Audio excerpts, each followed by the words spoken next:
नमस्कार। आज हम अध्ययन करेंगे सृजनात्मकता से संबंधित जो हमारे प्रश्न आए हुए हैं आपके पिछले विगत जो प्रश्न पत्र थे एग्ज़ाम्स के, और उसमें जो महत्वपूर्ण प्रश्न है उससे संबंधित जो व्याख्याएं हैं उसकी हम चर्चा करेंगे।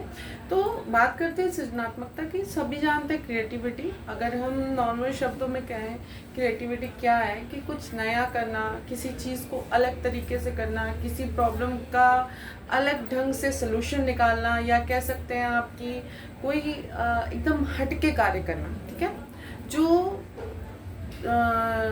हमारा परंपरागत चिंतन है, जो चला आ रहा चिंतन है, उससे अलग सोच, उससे अलग क्रियाकलाप, उससे अलग उत्पाद हमारा क्रिएटिविटी कहलाता है। ठीक है, इसके बहुत सारी डेफिनेशन है। ये सब चीज़ें आपकी स्मृति स्तर की हैं, आप देख सकते हैं अलग अलग जगह से किसने क्या कहा है। ये प्रश्न भी पूछे जाते हैं, बट हम उसके जो मेन की पॉइंट है उसकी हम चर्चा करेंगे। तो क्रिएटिविटी शब्द जब भी आता है तो यहाँ पे हमारे दिमाग में एक चीज़ बन जाती है कि बहुत बुद्धिमान व्यक्ति क्रिएटिव होता है। तो ऐसा नहीं है। बुद्धिमत्ता आपकी अलग टर्म है और सृजनात्मकता अलग टर्म है। तो जैसे कि माना गया, जो इसका एक सिद्धांत भी है आपका, कि जो ब्रेन का दो पोर्शन होता है, दायां मतलब राइट और लेफ्ट, तो उसमें एक पोर्शन आपका सृजनात्मकता का होता है और दूसरा पोर्शन आपका बुद्धिमत्ता या इंटेलिजेंस का होता है। तो माना जाता है कि आपका जो दायां पोर्शन है वो सृजनात्मकता से संबंधित है। ठीक है, यहाँ पे अगर हम इसके प्रकार की बात करें कि सृजनात्मकता कितने प्रकार की होती है, तो हमको ध्यान रखना है कि ये जन्मजात भी होती है और ये अर्जित भी होती है। जन्मजात मतलब आपके जन्म से ये क्षमता है और बचपन से बच्चा बहुत ही क्रिएटिव है ये, या आप विशेष परिस्थितियों, पर्यावरणीय जो आपके कारक हैं उन्होंने आपको बहुत ज़्यादा क्रिएटिव बना दिया। जैसे जो देखा होगा आपने, बहुत सारे महान व्यक्तित्व हैं, बहुत ही बुद्धि के बहुत धनी भी रहे हैं, लेकिन अगर शुरुआत में उन्होंने अच्छा प्रदर्शन नहीं भी किया तो उनकी जो समस्याएं थी आने वाले जीवन में उनको एक बहुत महान व्यक्तित्व बना देती है। तो ये एक अलग विचार जो उनके अंदर आया, क्रिएटिविटी जो थी, ये माना जा सकता है कि ये अर्जित भी होती है। तो यहाँ पे इसको दो प्रकार से कह सकते हैं। दूसरा चीज़ है आपका बिग सी, लिटिल सी और प्रो सी। मतलब आप कह सकते हैं बिग सी मतलब बड़ी सृजनात्मकता, छोटी सृजनात्मकता, और आपकी व्यवसायिक या प्रोफेशनल आप कह सकते हैं सृजनात्मकता की बात कर सकते हैं। तो ये जितने भी चीज़ें हैं बहुत ही महत्वपूर्ण है। इसमें अगर बोले तो कह सकते हैं मुख्य रूप से शैक्षणिक सृजनात्मकता होती है, कलात्मक सृजनात्मकता होती है, वैज्ञानिक सृजनात्मकता होती है, तकनीकी सृजनात्मकता होती है और व्यवसायिक सृजनात्मकता होती है। कह सकते हैं कि कोई व्यक्ति अगर अपनी जटिल समस्याओं का समाधान कर सकता है तो उसके अंदर सृजनात्मकता के गुण हैं। जो व्यक्ति अपसारी चिंतन करता है, ये चीज़ आपकी गिलफोर्ड के सिद्धांत, जो बुद्धि के सिद्धांत है उससे आई। ठीक है, तो वो जो अपसारी या डाइवर्जेंट थिंकिंग है वो भी आपकी सृजनात्मकता से संबंधित है। एक टर्म आपका आता है सिनेप्टिक्स। ये जो टर्म है मतलब बिल्कुल किसी चीज़ को जो अलग है, दोनों चीज़ को जोड़ना।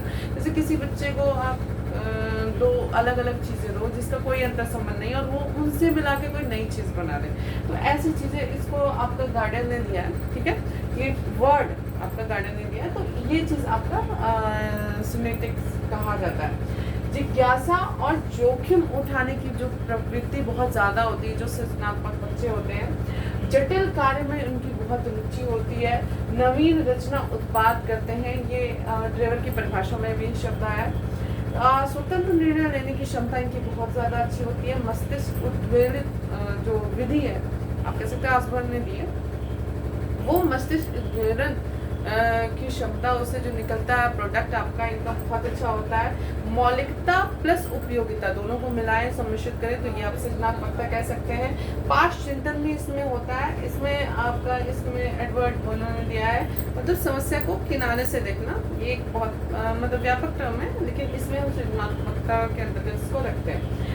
असामान्य उपयोग, किसी भी वस्तु का असामान्य, जो सामान्यतः होता है उससे हटके उपयोग करना सृजनात्मकता कहलाता है। अमूल चिंतन की क्षमता सृजनात्मकता कहलाती है। Out of the box thinking, जो आपकी अपसारी चिंतन कह सकते हैं, आपकी डाइवर्जेंट थिंकिंग से संबंधित है, अमूल चिंतन संबंधित है, उसको भी आप सृजनात्मकता से जोड़ सकते हैं। इसके अलावा दूरस्थ साहचर्य, मतलब बहुत ही डिस्टेंस वाली चीज़ों को आपस में कनेक्ट करना, वह सामने जो है प्रत्यक्ष उससे इतर, और जो बहुत ही डिस्टेंस पे है, उन चीज़ों को भी इंटरकनेक्ट करने की क्षमता इसमें होती है।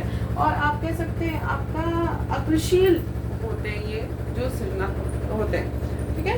धैर्य इनके अंदर ज़्यादा होता है, उस चीज़ों को मतलब जूझते रहते हैं और उस चीज़ को क्रिएट करते हैं, उसमें भी इनको मज़ा आता है, ठीक है। अब इसके जो सिद्धांत है प्रमुख जो पूछे जाते हैं तो उसकी हम व्याख्या करेंगे। तो ग्राहम वाल्स ने जो सिद्धांत दिया है इसमें 4 आपके टर्म है, ये पूछा भी जा चुका है। पहला स्टेप है आपकी तैयारी या प्रिपरेशन, दूसरा है उद्भवन या इंक्यूबेशन, तीसरा है प्रतिक्रिया इल्यूमिनेशन, और चौथा है आपका प्रमाणीकरण या वेरिफिकेशन। देखिए कोई चीज़ की प्रिपरेशन उस समस्या को समझना, आंकड़े ग्रहण करना।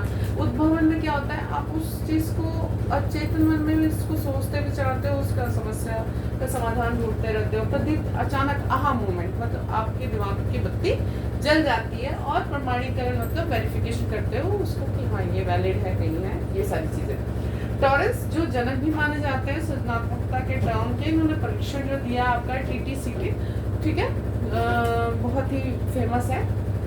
उन्होंने जो 4 टर्म बताए सृजनात्मकता के, प्रवाह, ठीक है, फ्लुएंसी आपका होगा, लचीलापन, फ्लेक्सिबिलिटी हो गया, मौलिकता आप कह सकते हैं। किसी मौलिकता क्या होती है, सृजनात्मकता का आधार मान सकते हैं, एकदम आपकी जो कह सकते हैं जो रियल आप हो वो आपकी मौलिकता है। तो ये जो रियल थिंकिंग होती है, किसी से मतलब किसी से प्रभावित नहीं होती, आपके अंदर से आती है, वो चीज़ आपकी मौलिकता होती है। फिर है इनका चौथा टर्म विस्तारीकरण, ठीक है।